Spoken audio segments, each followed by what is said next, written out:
Juízes capítulos 9 e 10. Certo dia, Abimeleque, filho de Gideão, foi a Siquém visitar os irmãos da sua mãe e disse a eles e aos demais membros do seu clã materno: Perguntem aos líderes de Siquém se preferem ser governados por todos os 70 filhos de Gideão ou por um só homem, e lembrem-se de que eu sou da mesma carne e do mesmo sangue de vocês. Então, os tios de Abimeleque transmitiram sua mensagem a todos os líderes de Siquém que, depois de ouvirem a proposta, decidiram em favor de Abimeleque, pois era parente deles. Deram-lhe 70 moedas de prata do templo de Baal-Berite que ele usou para contratar indivíduos desocupados e desordeiros que concordaram em segui-lo. Ele foi à casa do seu pai em Ofra e ali, sobre uma pedra, matou todos os 70 meio-irmãos, os filhos de Gideão, exceto Jotão, o filho mais novo, que fugiu e se escondeu. Então os líderes de Siquém e Bet-Milo convocaram uma reunião debaixo do carvalho, perto da coluna em Siquém, e proclamaram Abimeleque rei. Quando Jotão soube disso, subiu ao topo do monte Gerizim e gritou: Ouçam-me, cidadãos de Siquém, ouçam-me se querem que Deus os ouça. Certa vez as árvores resolveram ungir um rei. Primeiro disseram à oliveira: Seja nosso rei. Mas a oliveira se recusou e disse: Devo deixar de produzir o óleo que agrada a Deus e as pessoas só para ser a mais alta das árvores que o vento agita? Então disseram à figueira: Seja nosso rei. Mas a figueira também se recusou e disse: Devo deixar de produzir meus frutos doces e deliciosos só para ser a mais alta das árvores que o vento guia? Então disseram à videira: Seja nosso rei. Mas a videira também se recusou e disse: Devo deixar de produzir o vinho que alegra a Deus e as pessoas só para ser a mais alta das árvores que o vento agita? Por fim, todas as árvores se voltaram para o espinheiro e disseram: Seja nosso rei. E o espinheiro respondeu às árvores: Se querem mesmo ungir-me seu rei, venham abrigar-se à minha sombra. Senão, que saia fogo de mim e queime os cedros do Líbano. Jotão prosseguiu: Será que vocês de fato agiram de forma honrada e íntegra ao proclamar Abimeleque seu rei? Será que foram justos com Gideão e seus descendentes? Vocês o trataram como ele merece, tendo em vista tudo o que ele realizou? Meu pai lutou por vocês e arriscou a vida para libertá-los dos midianitas, mas hoje vocês se rebelaram contra ele e seus descendentes e mataram seus 70 filhos sob uma pedra. Escolheram Abimeleque, filho da escrava dele, para ser rei, só porque ele é seu parente. Se hoje agiram de forma honrada e íntegra em Gideão e em seus descendentes, então que sejam felizes com Abimeleque, e ele seja feliz com vocês. Mas se não o fizeram, então que saia fogo de Abimeleque e queime os líderes de Siquém e Bet-Milo, e saia fogo dos líderes de Siquém e Bet-Milo e queime Abimeleque. Então Jotão fugiu e foi morar em Ber, pois tinha medo do seu irmão Abimeleque. Depois que Abimeleque havia governado Israel por 3 anos, Deus enviou um espírito que gerou discórdia entre Abimeleque e os líderes de Siquém que se rebelaram. Foi um castigo para Abimeleque por ele ter assassinado os 70 filhos de Gideão e para os líderes de Siquém por terem apoiado Abimeleque no assassinato dos seus irmãos.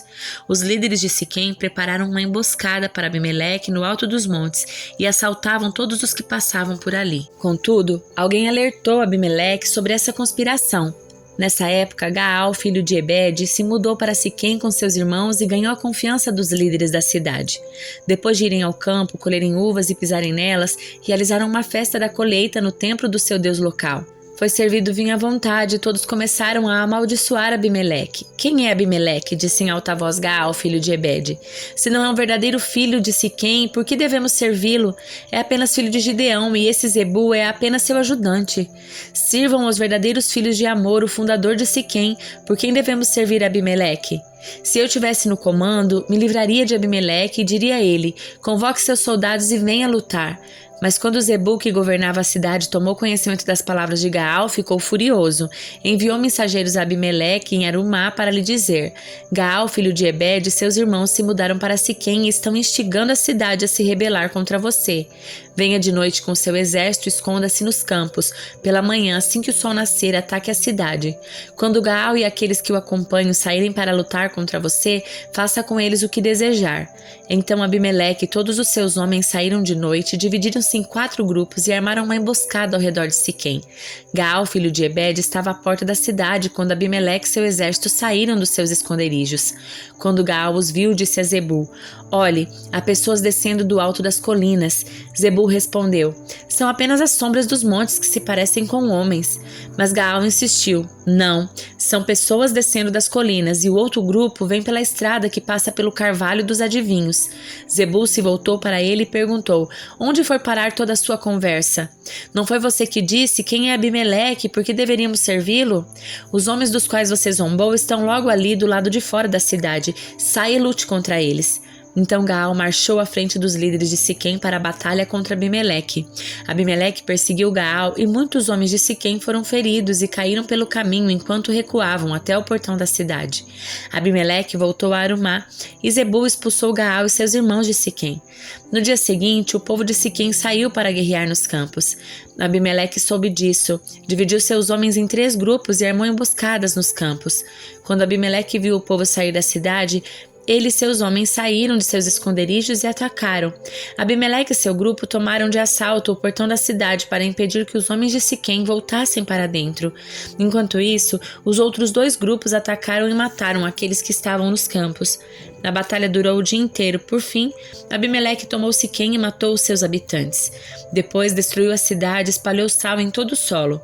Ao tomarem conhecimento do que havia acontecido, os líderes que viviam na torre de Siquém correram e se esconderam nas fortalezas do templo de Baal-Berite. Quando alguém informou Abimeleque de que esses habitantes estavam reunidos ali, ele levou seu exército ao Monte Zalmon, pegou um machado, cortou alguns galhos de uma árvore e os pôs sobre os ombros. "Rápido, façam como eu", disse a seus homens. Assim, cada um cortou alguns galhos e fez como Abimeleque. Então amontoaram os galhos junto às paredes do templo e puseram fogo. Todos os que viviam na torre de Siquém morreram, cerca de 1000 homens e mulheres. Em seguida, Abimeleque atacou a cidade de Tebes e a conquistou. No meio da cidade, porém, havia uma torre forte e toda a população, homens e mulheres, fugiu para lá. Trancaram-se por dentro e subiram até o terraço.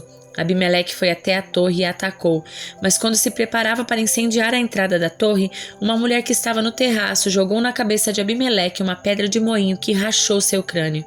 Sem demora, ele disse a seu jovem escudeiro: "Tire a espada e mate-me, assim ninguém dirá que uma mulher matou Abimeleque." O jovem o atravessou com sua espada e ele morreu. Quando os israelitas viram que Abimeleque estava morto, debandaram e voltaram para casa. Desse modo, Deus castigou Abimeleque pelo mal que havia feito a seu pai, matando 70 irmãos. Deus também castigou os homens de Siquém por toda a sua maldade. Assim cumpriu-se a maldição de Jotão, filho de Gideão. Depois da morte de Abimeleque, Tolá, filho de Puá, filho de Dodô, foi o próximo libertador de Israel. Era da tribo de Sacar, mas morava na cidade de Samir, na região montanhosa de Efraim. Julgou Israel por 23 anos. Quando morreu, foi sepultado em Samir. Depois que Tolá morreu, Jair de Gileade julgou Israel por 22 anos. Seus 30 filhos montavam 30 jumentos e possuíam na terra de Gileade 30 cidades, que até hoje são chamadas de cidades de Jair. Quando morreu, foi sepultado em Camon. Mais uma vez, os israelitas fizeram o que era mal aos olhos do Senhor. Serviram as imagens de Baal e Astarote e aos deuses da Síria, de Sidom, Moabe, Amon e da Filistia. Abandonaram o Senhor e deixaram de servi-lo. Então, a ira do Senhor se acendeu contra Israel, e ele os entregou nas mãos dos filisteus e dos amonitas, que começaram a oprimi-los cruelmente naquele mesmo ano. Durante 18 anos, oprimiram todos os israelitas a leste do Jordão, na terra dos amorreus, isto é, em Gileade. Os amonitas também atravessaram para o lado oeste do Jordão e atacaram as tribos de Judá, Benjamim e Efraim. Os israelitas ficaram muito angustiados e, por fim, pediram socorro ao Senhor. "Pecamos contra ti", disseram, "pois abandonamos nosso Deus e servimos as imagens de Baal." O Senhor respondeu: "Acaso não os livrei dos egípcios, dos amorreus, dos amonitas, dos filisteus, dos sidônios, amalequitas e maonitas? Quando eles os oprimiram, vocês me pediram socorro e eu os livrei. E, no entanto, vocês me abandonaram e serviram a outros deuses. Por isso, não os livrarei mais. Vão e clamem aos deuses que vocês escolheram, que ele os livre nesse momento de angústia." Mas os israelitas suplicaram ao Senhor: "Sim, pecamos. Castiga-nos como te parecer melhor, mas livra-nos hoje dos nossos inimigos." Então eles se desfizeram dos deuses estrangeiros e serviram ao Senhor, e ele teve compaixão deles por causa do seu sofrimento. Quando os exércitos de Amon foram convocados para guerrear e acamparam em Gileade, os israelitas se reuniram e acamparam em Mispá. Os líderes de Gileade disseram uns aos outros: "O primeiro que atacar os amonitas governará todo o povo de Gileade." Salmo de número 56. Ó Deus, tem misericórdia de mim, pois sofro perseguição. Meus inimigos me atacam o dia todo. Vivo perseguido por aqueles que me caluniam. Muitos me atacam abertamente. Quando eu tiver medo, porém, confiarei em ti. Louvo a Deus por suas promessas. Confio em Deus e não temerei. O que me podem fazer os simples mortais? Sempre distorcem o que digo e passam dias tramando me prejudicar. Reúnem-se para me espionar e vigiam meus passos, ansiosos para me matar. Castiga-os por sua maldade. Ó Deus, derruba-os em tua ira. Conheces bem todas as minhas angústias. Recolhestes minhas lágrimas num jarro e em teu livro registraste cada uma delas. Meus inimigos baterão em retirada quando eu clamar a ti. Uma coisa eu sei, Deus está do meu lado. Louvo a Deus por suas promessas. Sim, louvo o Senhor por suas promessas. Confio em Deus e não temerei. O que me podem fazer os simples mortais? Cumprirei os votos que fiz a ti, ó Deus, e te oferecerei um sacrifício de gratidão. Pois me livraste da morte, não deixaste que meus pés tropeçassem. Agora posso andar em tua presença, ó Deus, em tua luz que dá vida. Livro de Atos, capítulo 22. Irmãos e pais, disse Paulo, ouçam-me enquanto apresento minha defesa. Quando ouviram falar em aramaico, o silêncio foi ainda maior. Então Paulo disse: sou judeu, nascido em Tarso, cidade da Cilícia. Fui criado aqui em Jerusalém e educado por Gamaliel. Como aluno dele, fui instruído rigorosamente em nossas leis e nos costumes judaicos. Tornei-me muito zeloso de honrar a Deus em tudo o que fazia, como vocês são hoje. Fui ao enlace dos seguidores do caminho, perseguindo alguns até a morte, prendendo homens e mulheres e lançando-os na prisão. O sumo sacerdote e todo o conselho dos líderes do povo podem confirmar isso. Recebi deles cartas para nossos irmãos judeus em Damasco que me autorizavam a trazer os seguidores do caminho de lá para Jerusalém, em cadeias para serem castigados. Quando me aproximava de Damasco, por volta do meio-dia, de repente uma luz muito intensa brilhou ao meu redor. Caí no chão e ouvi uma voz que me disse: Saulo, Saulo, por que você me persegue? Quem és tu, Senhor? Perguntei. E a voz respondeu: Sou Jesus, o Nazareno a quem você persegue. Os que me acompanhavam viram a luz, mas não entenderam a voz daquele que falava comigo. Então perguntei: Que devo fazer, Senhor? E o Senhor me disse: levante-se e entre em Damasco, onde lhe dirão tudo o que você deve fazer. A luz intensa havia me deixado cego e meus companheiros tiveram de levar-me pela mão a Damasco. Vivia ali Ananias, um homem devoto, dedicado à lei e muito respeitado por todos os judeus da cidade. Ele veio, colocou-se ao meu lado e disse: Irmão Saulo, volte a enxergar. E naquele mesmo instante pude vê-lo. Então ele disse: O Deus dos nossos antepassados escolheu você para conhecer a vontade dele, para ver o justo e ouvi-lo falar. Você será testemunha dele, dizendo a todos o que ouviu e viu. O que está esperando? Levante-se e seja batizado. Fique limpo dos seus pecados, invocando o nome do Senhor.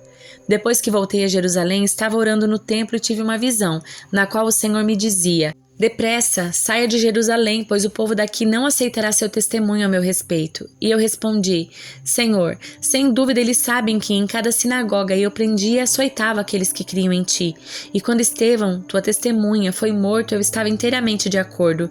Fiquei ali e guardei os mantos que eles tiraram quando foram apedrejá-lo. Mas o Senhor me disse: vá, pois eu enviarei para longe para os gentios. A multidão ouviu Paulo até ele dizer esta palavra. Então começaram a gritar: fora com esse sujeito, ele não merece viver. Gritavam, arrancavam seus mantos e jogavam poeira para o alto. O comandante trouxe Paulo para dentro e ordenou que ele fosse açoitado e interrogado a fim de descobrir por que a multidão tinha ficado tão furiosa. Quando amarraram Paulo para açoitá-lo, ele disse ao oficial que estava ali: a lei permite açoitar um cidadão romano sem que ele tenha sido julgado? Ao ouvir isso, o oficial foi ao comandante e perguntou: o que o senhor está fazendo? Este homem é cidadão romano. O comandante perguntou a Paulo: diga-me, você é cidadão romano? Ele respondeu: sim, eu sou. Eu também, disse ao comandante, e paguei caro por minha cidadania. Paulo respondeu: mas eu sou cidadão de nascimento. Quando os soldados que estavam prestes a interrogar Paulo ouviram que ele era cidadão romano, retiraram-se de imediato. Até mesmo o comandante ficou com medo ao saber que Paulo era cidadão romano, pois tinha mandado amarrá-lo. No dia seguinte, o comandante ordenou que os principais sacerdotes se reunissem com o conselho dos líderes do povo. Queria descobrir exatamente qual era o problema, por isso soltou Paulo e mandou que o trouxessem diante dele.